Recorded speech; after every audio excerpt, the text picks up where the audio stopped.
Hello friends, welcome to Samayal with Bhavana. இன்னைக்கு நம்ம ஆட்டு ஈரல் ஃப்ரை எப்படி பண்றதுன்னு பார்க்கலாங்க. 1/2 kg ஆட்டு ஈரல் வந்து நான் எடுத்து வச்சிருக்கேன். இது கூட இஞ்சி பூண்டு பேஸ்ட் 1 டீஸ்பூன், 2 பச்சை மிளகாய் கீறி வச்சிருக்கேன். வெங்காயம் தாளிக்கிறதுக்கு எடுத்து வச்சிருக்கேன். இப்போ pan சூடாயிருச்சு. ஆயில் ஊத்திக்கலாம். ஆயில் கொஞ்சம் சூடாகட்டும். கொஞ்சம் ஆயில் சூடாகட்டும். சூடானதும் சோம்பு தாளிச்சுக்கலாம். இது கூட நான் வந்துட்டு கறிவேப்பிலை, 2 பச்சை மிளகாய், பெரிய வெங்காயம், சின்ன வெங்காயம் இருந்தால் நீங்கள் சின்ன வெங்காயம் எடுத்துக்கோங்க.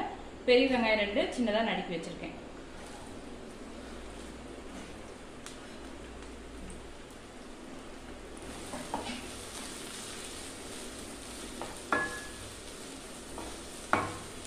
இந்த வெங்காயம் வந்து சீக்கிரம் வேகிறதுக்காக இது கூட இப்போ நம்ம ஒரு 1/4 டீஸ்பூன் உப்பு ஆட் பண்ணிக்கலாம்.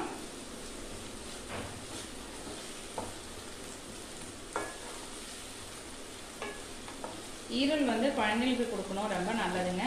அதே மாதிரி ஹீமோகுளோபின் கம்மியாக உள்ளவங்களுக்கு ஈரல் வந்து வாரத்தில் 2 நாள் சாப்பிட்டா ஹீமோகுளோபின் லெவல் வந்து சீக்கிரமாக இன்க்ரீஸ் ஆகிடும்.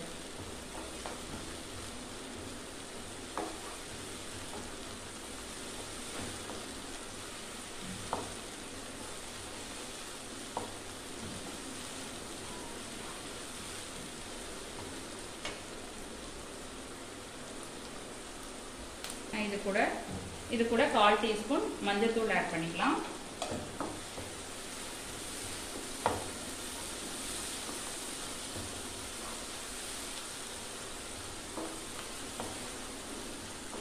வெங்காயம் நல்லா வதங்கட்டும்.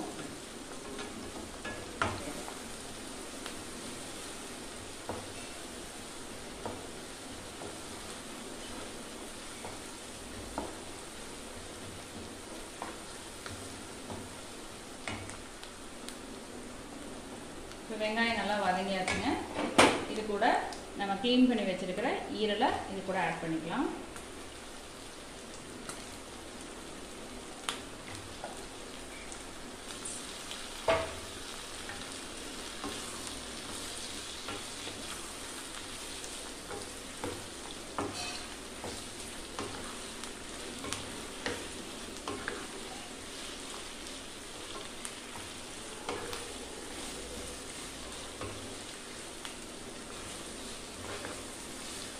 எண்ணெயில் நல்லா வதங்கினதுமே இதோட கலர் வந்து சேஞ்ச் ஆகும்.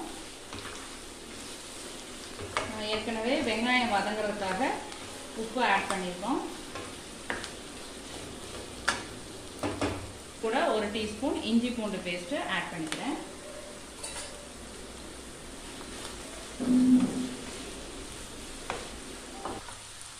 இதில் கூட கொஞ்சம் மட்டன் மசாலா ஆட் பண்ணுறேன். நம்ம ஏற்கனவே பச்சை மிளகாயும் இதில் கீரி போட்டிருக்கோம். உங்களோட காரத்துக்கு தகுந்த மாதிரி நீங்கள் ஆட் பண்ணிக்கலாம். நான் வந்து 1/2 கிலோ ஈரலுக்கு 2 டீஸ்பூன் மட்டன் மசாலா ஆட் பண்ணியிருக்கேன்.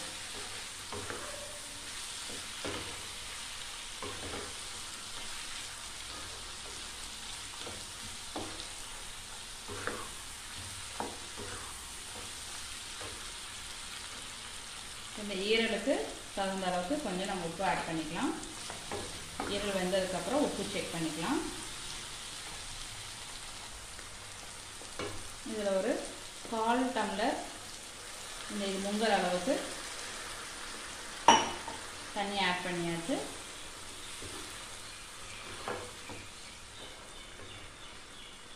ஈரல் வந்து குயிக்காக வெந்துடுங்க, அதனால் குக்கர்லலாம் போட்டுறாதீங்க.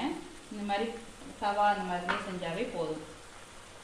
வந்து அடுப்பை சிம் பண்ணிவிட்டு லிட்டு போட்டு மூடிட்டு 10 மினிட்ஸ் கழிச்சு உங்களுக்கு எப்படி வந்திருக்குன்னு காமிக்கிறேன்.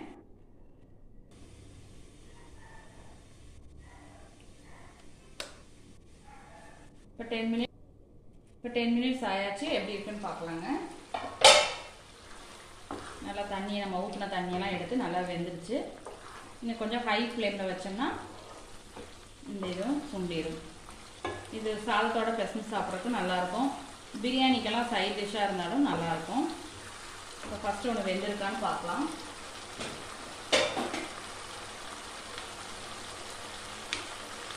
நல்லா சாஃப்டா வந்திருக்கு பாருங்க.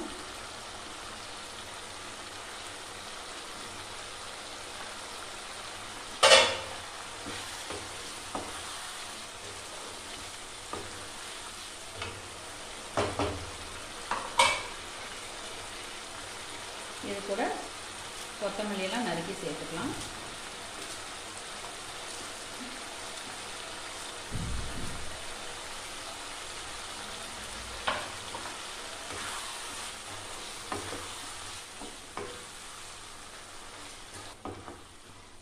பாருங்க எண்ணெயெல்லாம் பிரிஞ்சு வந்தாச்சு.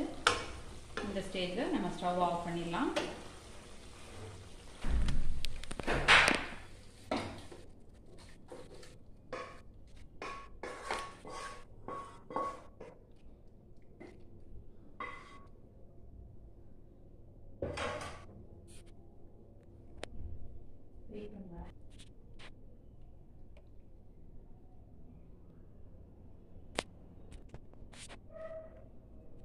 மட்டன் ஈரல் ஃப்ரை ரெடி ஆயிடுச்சுங்க ஃப்ரெண்ட்ஸ்.